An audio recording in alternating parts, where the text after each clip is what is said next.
You start the first Ink Master board game. It's like Monopoly, and you try to like play your chips to get to the top 4, and you like pick a card, and it's like, oh, Flash Challenge.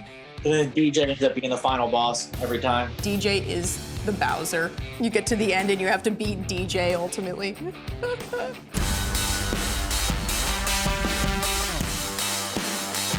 Hi guys, this is Ryan Ashley. You guys just watched an incredible finale of Ink Master. I'm sitting down now with one of the top 4 artists of this insane season, Creepy Jason. Hey Creepy. Hi. Hi, where are you? We're missing you here in the studio. Oh, I'm in my kitchen.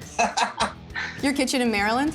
Yeah, I'm in my kitchen in Maryland, in my house. Oh yeah? So I'm excited to talk to you. I didn't get to hang out with you guys much this season, but man, you put on a good show.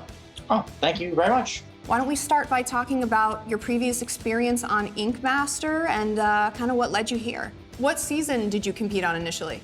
Oh, it was on Battle of the Sexes, season 12. Battle of the Sexes, interesting. Do you think that season was anything like this season, or do you think that your previous experience and this one were completely unrelated? Yeah, I felt like, the experience last time was a lot different.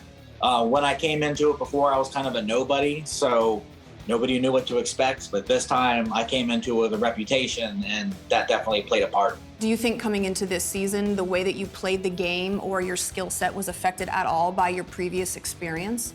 Oh, yeah, absolutely, yeah. Before, I kind of didn't really have much of a game plan, and I just was there to have a good time. This time, I came into it with a plan, and it really didn't work out as well as I thought it was going to. But I think once I laid off the idea of playing the game and just having a good time, everything got better for me. Yeah, I mean, that's all you have to do. You know, I always try to push you guys to just look inward and be yourself and, you know, come with all of the ammo that you've developed your whole career, because you always do best when you're being the most you know, the most authentic you. We love to see that. So tell me about the feeling that was going through your mind and probably your body when you got the call to come back and compete again. Oh man, I got that call. Dude, I was pumped. I've been waiting for it for a couple of years. Ink Master get back off the ground, and I don't think I hesitated. I just wanted to make sure with my son that it was okay with him that I went and did this again, and he didn't give a so good. Why not? Yeah, I mean, it's a commitment for sure. So when you decided to return, since you're kind of you're not a deer in headlights anymore, you're a veteran. So did you come back in preparing differently for this next round? Absolutely. Since I had a better idea of what the competition's like from the inside, it gave me a little bit more insight to what to expect again. Plus just brushing up on styles of tattooing that I'm not the best at, just to make me a little more well-rounded around there, because who knows what they're gonna throw at you. You're working next to and competing against so many different, I mean, incredible artists that have so many different specific skill sets. Was there anyone in particular that you watched work that you were just like, holy, how do they do what they do? And has your style or anything you do in your tattooing been affected by things you've learned from fellow contestants? Bob was the one guy I was watching the most. After seeing him on season 13 and how well he did there, like I knew he was gonna be one of the guys to beat this time. So I just wanted to pick his brain and steal as many tricks as I could from him to help improve what I'm doing, because he knows what he's doing. He's got it together. Man, I also want to pick Bob's brain. I don't get how he does some of the that he does. It's crazy. So through everything you've been through, what do you think your favorite challenge was this time around? Ooh, this time I would say the freehand one that I did, the freehand black and gray surrealism. Oh my God, I was dying over that tattoo. I loved that tattoo. It was so weird and so bizarre. I was thrilled with that one. Yeah, no, that spider was awesome. And it's cool that was your favorite one, because freehand challenges can really make or break you. Not every artist can freehand something right on the skin out of their mind. Stencils are your blueprint, you know, they're your security blanket with tattooing. So the fact that you nailed that one is very, very, very impressive. Thank you very much. I think it's challenges like that that sort of separate, you know, the artists, the illustrators, from the more technical tattooers. You know, we're able to see a little bit more inside of your actual mind and how you understand things. This round, coming in your second round, what do you think your strengths were versus your weaknesses, and were you surprised by them? Probably me being old is probably a thing because I'm a little more patient and Right.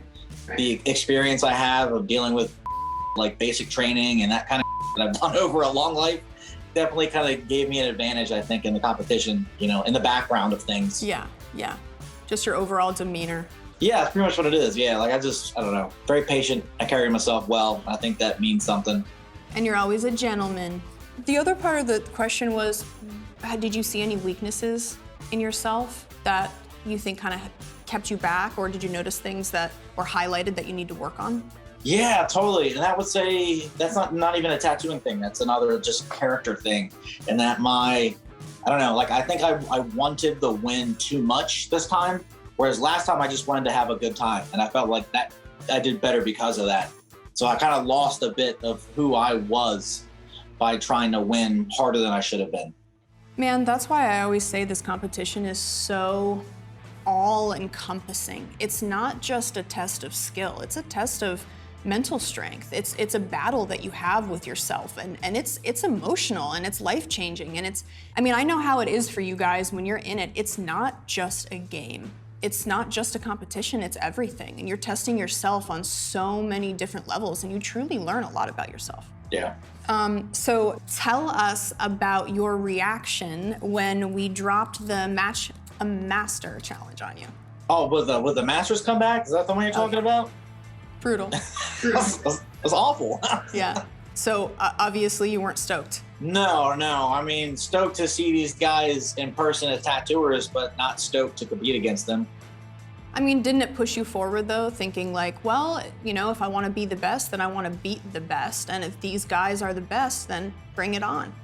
Yeah, absolutely. You know, I have no problem trying to raise the bar. So Creepy, coming back in, knowing that you set such high expectations on yourself, were you planning on being in the finale? Was that the goal? Oh, absolutely. That was my goal. I don't think you should go into it unless your plan is to go to the finale and win it. That's it. It's like an all or nothing thing.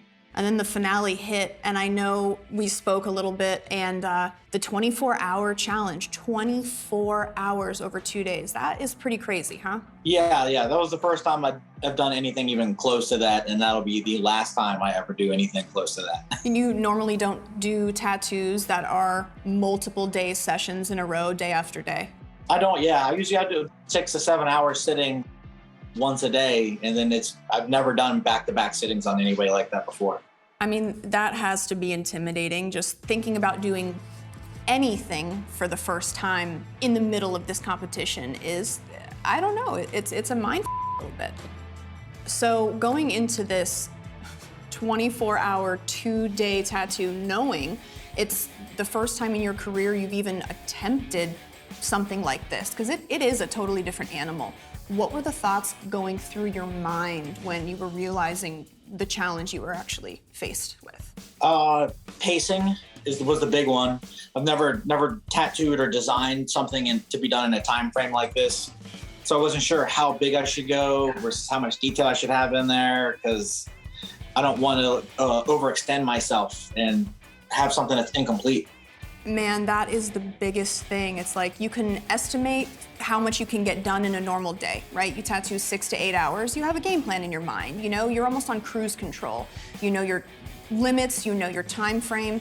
But if you tattoo 6 hours a day, double that for 12, and then double that for 24, it's like, how do you even scale yourself? Right, yeah, you have no clue. Plus, we got to take into consideration the canvas and how many breaks they're going to need, or if they're just going to tap out on you early because they can't work anymore. So looking back at this season, man, you did some rad tattoos. My favorite tattoo I think you did was the mashup tattoo. I swear to God, I think about that tattoo sometimes because it was so cool. Because it was such a hard challenge and you came in with something so creative that my brain couldn't have thought of. What was your favorite tattoo that you did this season? It was probably the 1 hour tattoo I did of my own rat head. Was probably my favorite tattoo that I did the whole time. Oh my God. I am so scared of 60-minute challenges. That is my personal kryptonite. So it's interesting to me to talk to a tattooer that tattoos so differently and feels more comfortable with those types of tattoos. But I will agree, those 1 hour bangers that you did were awesome. They were rad. That little rat was super cool. Super, super cool. Is there a tattoo that you really hated the most? Like, is there a tattoo that you wish you can go back in a time machine and just boop, edit right out? The worst one being, oh, I don't even know. Probably the throat tattoo, the black and gray scorpion on the throat. That was just a nightmare. Really? We actually dug it. I thought it looked like, remember when we were kids and we used to play like Pogs? It may not have been your favorite. I thought it was very cool. It was just a grueling experience tattooing the throat like that, huh? Oh yeah, it's awful. It's always awful tattooing throats, you know? You freehanded that one too, didn't you? I did, yes. Look at you go. All right. So looking back at the entire season and your entire performance as a whole, what do you think in hindsight you would have done a little bit differently if you had the opportunity? Oh man, if I do it again, I would probably try to align with somebody, you know, instead of trying to do it on my own again. I think that made it harder for myself than it needed to be. Yeah. And then just relax a little bit more. I was pretty uptight the first half of the game because I was in my own head just trying too hard to be competitive. It's that pressure you put on yourself. So what tattoo style would you be super stoked to absolutely never have to do again? Oh, I would say, oh man. Freehand scorpion throat. Black and gray realism. Really? I really don't like black and gray tattoos. They bore the out of me. What? I thought your black and gray was awesome. I can appreciate looking at them. I just don't like doing them. It's funny you say that though, because you said your favorite tattoo the whole season was the black and gray freehand. Yeah. That's how much I like that tattoo.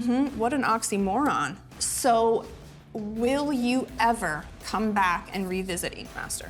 Yeah, absolutely. Yeah, I don't know if I could sign back up for another long haul. If it was like a weekend gig, hell yeah, I'm in. A cameo? Yeah, a cameo, yeah. I'm definitely happy you've had great experiences though. You know, it's something that you're really, really, really grateful and thankful for when it's done. It's rough. No, I get it, yeah. What are your goals, you think, the next 5 years, 10 years? If you could tell me your future, what do you see? I mean, the big thing is I'm trying to branch into board game design. So, and I got a board game that I'm releasing this year. Are you serious? Yeah. So I want to get more into like game design and, you know, tattoo is still at the same part-time, but yeah, games is something fun that I really like getting into. Wow, you're thinking about going down to tattooing part-time. Yeah. I mean, because it'll free up more time to do something else that's creative. I've been tattooing for a long time, so I don't mind trying to branch out artistically into something completely different. So do you think that currently that passion of games and being creative in that way is your ultimate goal? Is that really where your heart is at? Oh no, my heart's just staying in just anything that's creative. So tattooing is becoming more and more creative to me because people are bringing me weirder and weirder designs to interpret. So that will always keep me into tattooing. Just something new to kind of jump into that's different artistically. Yeah, no, I love that. I mean, I think that speaks volumes about you because, you know, you love tattooing, but ultimately you love being an artist. I love watching you work. I love watching you tattoo. I love watching you compete. I love seeing what comes out of your mind. And I can't wait to play your board game. All right, Creepy, thank you so much. You kicked ass this season. We love watching you every single time, and I definitely hope we see you soon. Cool, I hope so too. Awesome. Bye. Well, thanks for joining us today, and don't forget to keep checking out the Ink Master YouTube page for everything Ink Master.